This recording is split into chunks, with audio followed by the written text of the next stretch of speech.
ചെങ്ങായിയെ ചെങ്ങായിയെ ഡാ എന്തൊരു ഉറക്കത് ഡാ ഡാ ഡാ എന്തൊരു ഉറക്കം. ഇപ്പം തന്നെ ഉറങ്ങിക്കഴിഞ്ഞ് ആൾക്കാർ എന്താ കരുതുക ഇപ്പം തന്നെ ഉറങ്ങിയാൽ എന്തൊരു ഉറക്കത് എന്തുറക്കത് മക്കളെ.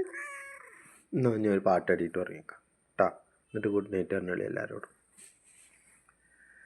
കവിത വിരിയണ കരിമിഴിക്കോണും പാട്ട് മൂളണ നിൻ തേൻമൊഴിയും പാട്ടിലൂറും 7 സ്വരങ്ങളും പാടി വരുന്നൊരു പൈങ്കിളിയല്ലേ.